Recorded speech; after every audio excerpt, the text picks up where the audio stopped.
Señoras y señores, gracias por continuar con nosotros. En nuestra entrevista central tenemos hoy a Andrés Astacio, vicepresidente ejecutivo de las empresas distribuidoras de electricidad y secretario del Consejo Unificado de las Empresas Distribuidoras. Muy buenos días, caballero. Bienvenido a este programa. Buenos días, Gerald. Muy buenos días, Laura. Muy buenos días, don Percio. Buenos días a toda la teleaudiencia de este programa. Gracias por la invitación. No, bienvenido, Andrés. Bienvenido. Bueno, usted llega en un momento oportuno. Así es. A propósito de los problemas que se presentaron, sobre todo en varias provincias del Cibao en el fin de semana, de Norte dio una serie de explicaciones poco convincentes, pero luego salió una posición distinta del gerente, el director de la ETED, que dio una versión distinta. Primero, ¿qué es lo que ha pasado en estas provincias? Y sobre todo, que se suponía que a partir de ayer se empezara a resolver la situación, ¿ya está normal el suministro en estas provincias? Ok, empiezo por el final. Okay. Sí, ya el suministro en el Cibao se normalizó. Bueno, ahora cuando estaba llegando acá estaba revisando la situación en el norte. Prácticamente tenemos todos los circuitos energizados, solamente un circuito muy rural está afuera, parece que porque alguna rama cayó sobre un transformador y hay unos 200 o 300 clientes ahora mismo que no tienen servicio y se está trabajando en normalizarle ya el servicio. O sea, prácticamente el 100% de la demanda del norte la estamos supliendo. O sea, que eso es una avería. No eso tiene es una nada avería. Que ver con lo que pasó. Es una avería. Ingeniero, pero parece como que hay cierta falta de comunicación entre ustedes. El sábado decía el director de Sur, decía, yo no puedo hacer hechicería ni prender vela de norte, porque los suplidores de electricidad, los generadores, no nos están dando electricidad y por eso no hay electricidad. Mira. Ayer sale y dice, no, las interrupciones fueron por reparaciones que se están haciendo en las redes eléctricas. ¿Cómo es el asunto realmente? No, la realidad es que, como ustedes entenderán, el norte del país no tiene prácticamente generación térmica instalada. No. O sea, la mayor parte de la generación térmica en el país está en la costa sur.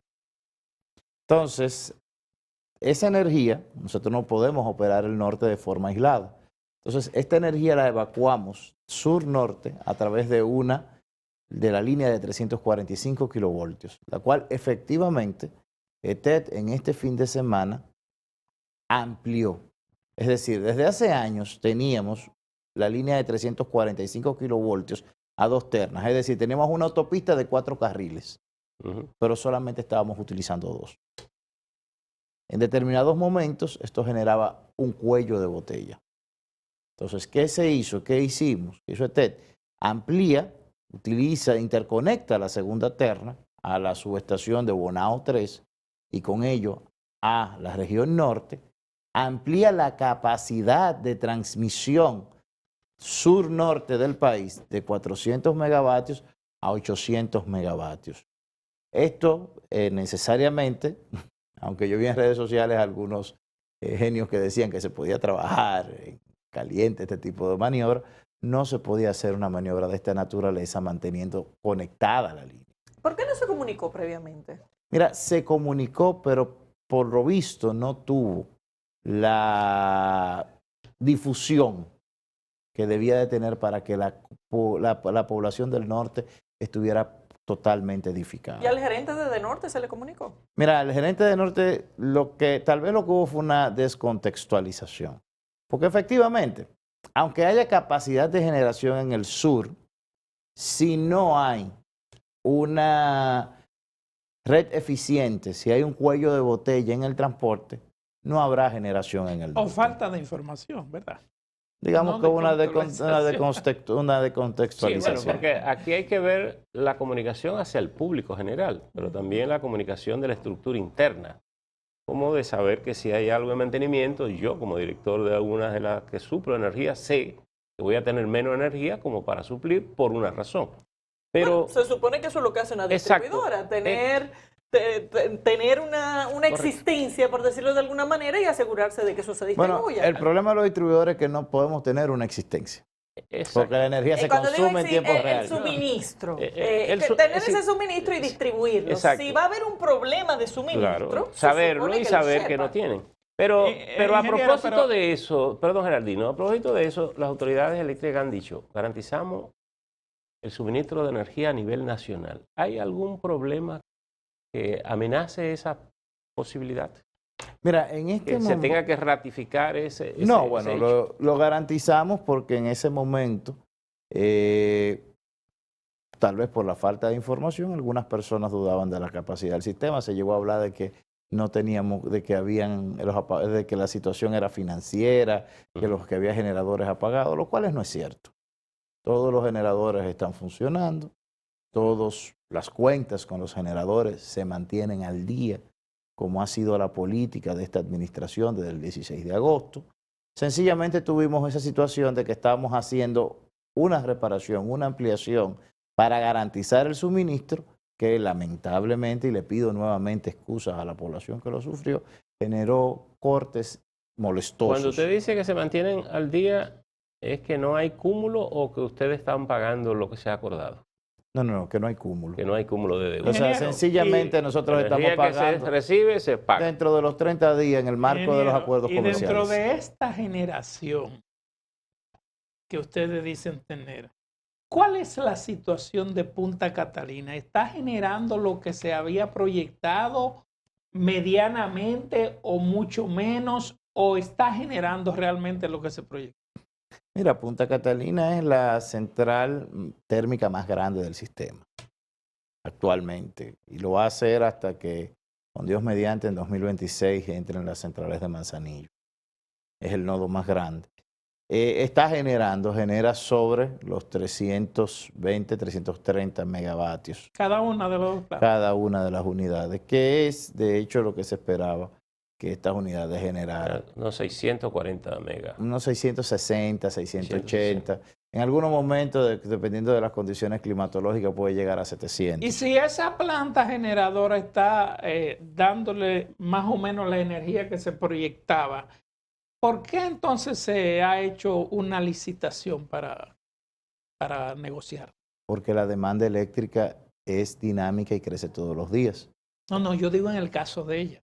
¿De Punta Catalina? No, Sí. pero de Punta Catalina lo único que se está licitando, y es porque es un compromiso que asumimos en el programa de gobierno, Es en una pos de la auditoría. transparencia, es buscar un operador, Un administrador. un operador de la planta, una firma con experiencia en la administración de la planta, que garantice a la sociedad dominicana Y que que este le dé activo tan mantenimiento. costoso va a estar en las mejores manos y Andrés, va a recuperar su inversión. la idea de convertir Punta Catalina en una empresa con vida propia, que incluso vaya a la bolsa, venda acciones y a ese tipo de cosas, ¿se ha avanzado en ese sentido? ¿O?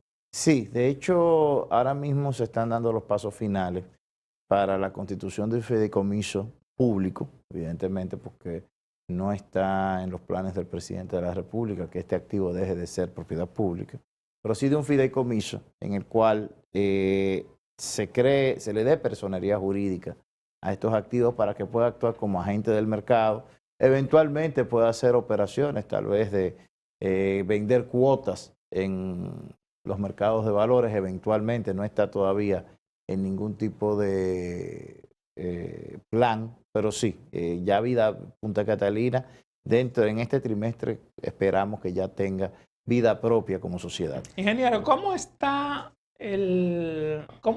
los pagos de las EDES, las 3 EDES, con respecto a la empresa de transmisión eléctrica, ETED, y la empresa de generación eléctrica, hidroeléctrica? ¿Cómo están los pagos? Porque hasta donde tengo entendido, los pagos las deudas son muy altas. Mira, nosotros tuvimos que hacer, como las deudas eran tan altas, y es cierto, nosotros tuvimos que hacer un corte. Hemos hecho un corte al 31 de diciembre de 2020, porque de hecho cuando tratamos de conciliar las deudas entre TED y Hidro y la distribuidora, y la CDE, que ya está en proceso de liquidación y que de hecho este es el motor de esta conciliación, encontramos que era imposible de conciliar porque los conceptos de las deudas era muy difusa y estábamos hablando de deudas que venían de 2012, de 2013. Estamos hablando de más o menos 100 millones de dólares. Más de 100 millones de dólares de esas deudas. Eran deudas muy difusas. Aquí hicimos un corte. Entonces hemos tratado de mantener, hoy estamos al día prácticamente completo con ETET y estamos... Bueno, el corte significa que se quedó una deuda vieja y que va a No, porque el problema es que habían deudas intercompañía. O sea, por algunos motivos se habían generado créditos de GEGIT en favor de las distribuidoras, pero entonces de CDE en favor de GEGIT, pero entonces la CDE le debía a las distribuidoras. O sea, ¿Pero qué se está era haciendo? un barullo contable. ¿Pero qué se está que haciendo había. con ese corte? ¿Se está auditando para...? No, evidentemente todas las empresas del sector están siendo sometidas a auditoría. Ujú. O sea, por ejemplo, ya las distribuidoras ahora mismo ustedes sabrán que empezamos con una auditoría legal. Ahora mismo la Contraloría General de la República está auditando las empresas Sí, distribuidoras y estamos auditando. Pero una cosa es auditar la institución y la otra cosa es auditar esa deuda particular En principio, para ver esos cruces que usted dice que se dan y saber quién le debe a quién y cuánto. lo primero, Percio, era conciliarlo. Ujú, Antes de auditar, el paso previo es conciliar. ujú. Y esas deudas en algunos casos resultaron inconciliables por malas imputaciones contables Bueno, que vienen pero la ocurriéndose hace auditoría, años. si se hace una auditoría y queda bien, luego la conciliación puede ser muy fácil porque se puede detectar en cada una de esas instituciones qué pagó y a quién le pagó. Yo soy honesto, probablemente lo que iba a decir la auditoría es que ese valor Ingeniero, pero... nos iban a dar una nota de auditoría. Ingeniero, una pero, nota de o sea, gerencia. Entonces ahí pudiera usted determinar en la misma auditoría si los valores tienen sentido o no tienen Sí, sentido. evidentemente, pero ese es un proceso que va a tomar tiempo. Ok. Ingeniero, pero Entonces nosotros ahora, tenemos que ir avanzando. ahora, por ejemplo, esa situación se daba porque las EDES le pagaban a los generadores privados, pero a las que eran del Estado no. Ahora, al hacer el corte, las EDES le van a pagar a esos generadores que son del Estado a partir de La ahora. idea es, y es un compromiso del pacto eléctrico, es que el Estado garantice la cadena de pagos en el sistema. La cadena de pagos no puede excluir a ninguno nadie. de los agentes del O sea, sistema, todos los actores de producción tienen que recibir Exacto. su pago, aunque sean del propio Estado. aunque sean del propio Estado. Ah. Entonces, Como parte de, y no quiero que se nos vaya el tema inicial, que fue lo que sucedió en el Cibao, ¿la ETET tiene más trabajos previstos que vayan a generar a nivel regional una situación como la que se presentó en el norte? Mira, ya de este alcance, Ujú. por lo menos para este año, no. Ok, O sea, porque recordemos que este es un trabajo de muy amplio alcance. sí. Es la autopista de transmisión. Ujú. Ahora sí, ETET tiene un programa amplio de crecimiento de la red de transmisión y de mantenimiento. En algunos casos van a generar, eso va a generar cortes puntuales, que hay que darle mantenimiento a una línea de 138 kilovoltios, a una línea de 69 kilovoltios. ahora, aunque no haya trabajo de esa magnitud, no quiere decir que no. Hay que seguir trabajando. El momento no se aproveche para mejorar la comunicación interna No, y hacia afuera. Evidentemente la idea ahora es que cada vez que se vaya a hacer un trabajo se le dé mayor difusión. No es. solamente un comunicado breve en un periódico, sino darle mayor Andrés, difusión en redes sociales y demás, que son los medios en los que la sociedad actual se comunica. Y para que la gente se prepare. Andrés, Claro. ¿cuál es la situación de las EDE desde el punto de vista financiero en este momento? ¿Se ha logrado mejorar un poco su desequilibrio? Bueno, mira, nosotros las EDES tienen una característica, y es que las EDES son el cierre del sistema. O sea, el sistema, toda esta infraestructura que va desde generadores privados, plantas de almacenamiento de combustible, redes de transmisión, todo acaba en un solo sitio, que es la caja de las EDES. ¿Pero ustedes acaban con masa o con los huesos? Bueno, la encontramos famélica, ya va cogiendo un poquito de carnes. No, las EDES, ahora mismo estamos, como les dije, evidentemente hay unos déficits que se generan, que tienen dos razones. Somos empresas que todavía cargamos con deficiencias operativas que estamos tratando de mejorar y que, bueno, estamos viendo cómo las mejoramos a través de la tecnología. estamos viendo cómo empezamos a desarrollar una verdadera red abierta de telemedición y telegestión de las empresas. Ya estamos viendo algunas opciones y probablemente en los próximos meses empezaremos a correr algunos pilotos, porque las redes que tenemos, la telemedición que tenemos es la telemedición de hace una década y por ende implica costos, implica faltas de flexibilidad, tiene poca flexibilidad. Estamos viendo otras opciones. Por el otro lado, desde el punto de vista financiero, sí estamos cubriendo todos los requerimientos del sistema, estamos manteniendo la cadena de pagos. Evidentemente, hay un subsidio que nos da el Estado, que viene una parte por estas deficiencias operativas que estamos tratando de mejorar, pero por otra parte que viene porque la tarifa eléctrica en República Dominicana tiene 10 años frisada.